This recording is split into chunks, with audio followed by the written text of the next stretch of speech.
कौन है माया रावण? कहते हैं जो मनुष्य सृष्टि का बीज है वो ही बाप है। राम बाप को कहा जाता है, बाकी ऊपर वाले को राम नहीं कहेंगे। क्यों? क्योंकि वो सारी सृष्टि के सामने ऐसा पार्ट नहीं बजाता जो उसे राम कहा जाए। क्योंकि राम कहा ही जाता है रम्यते योगिनो यस्मिन इति राम, जिसमें योगी लोग रमण करते हैं वो राम होता है। तो ये योगी तो बहुत होते हैं, राजयोग सीखते हैं और राजयोगी बनकर राजा ही लेते हैं जन्म जन्मांतर की। तो वो निराकार में रमण करते हैं या साकार में रमण करते हैं?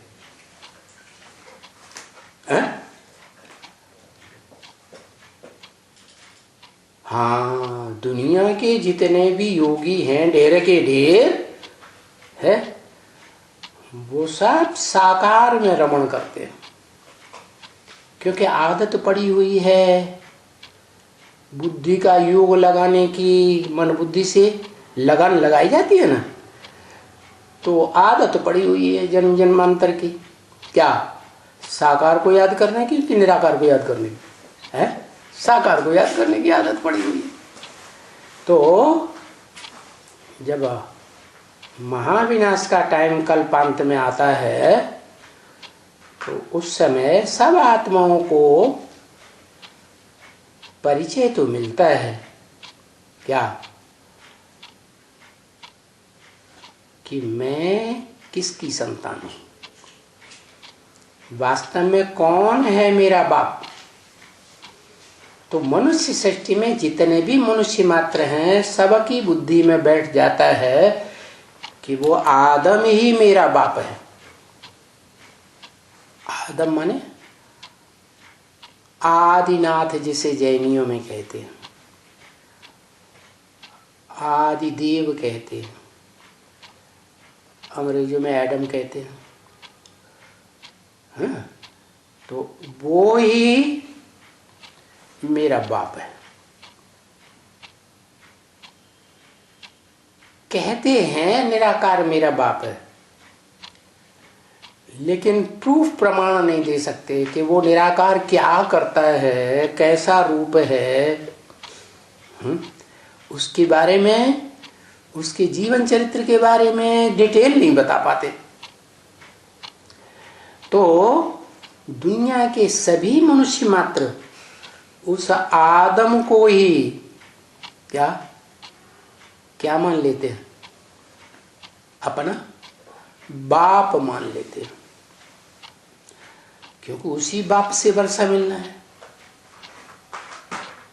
क्या कोई भी प्रकार की राजाई मिलेगी, मान लो परिवार के मुखिया बनते हैं, परिवार के बच्चों को जन्म देने वाले, तो उनकी राजाई तो चलती है मुखिया की, नहीं चलती? चलती है। तो किसी भी तरीके से योग लगाएंगे तो उन्हें कंट्रोलिंग पावर कुछ न कुछ राजाई मिलेगी, और वो राजाई उन्हें उस राम से ही मिलती है। क्या? जिसमें योगी लोग रमण करते हैं।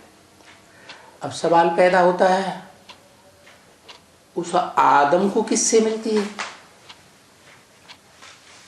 हैं? तो वो योगियों के हुजूम के बीच में तो है, लेकिन अव्वल नंबर का योगी है क्या? आत्माएं है ना। तो जो भी मनुष्य आत्माएं हैं उन मनुष्य आत्माओं के बीच में बड़ा भाई है, और आत्मा में जो सबका बाप है, जिसका कोई बाप नहीं, सुप्रीम फादर कहते हैं, गॉड फादर, उसका बच्चा है। आदम जो है वो नंबर 2 का राम कहें कि नंबर 1 का राम कहें? है नंबर 1 का राम कहें, क्योंकि वो नंबर 1 राम एक ही आत्मा है जो सदा निराकारी स्टेज में रहने वाले बापों के बाप को याद कर सकता है 100%। क्या बाकी कोई भी आत्मा नहीं है जो 100% याद करके 100% बाप समान बने। ब्रह्म वाक्य मुरली में है ना, मैं आता हूं तो तुम बच्चों को नंबरवार आप समान बनाता हूं। तो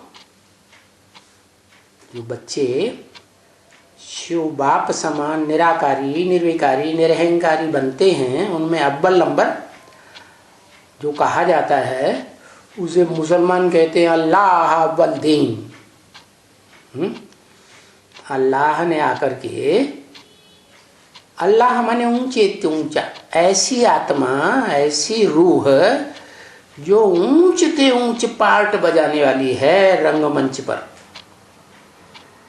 ऐसे नहीं ऊपर बैठी रहती है आत्मलोक में, नीचे आती भी है और अव्वल नंबर का पार्ट बजाती है। तो वो अव्वल नंबर आत्मा जो है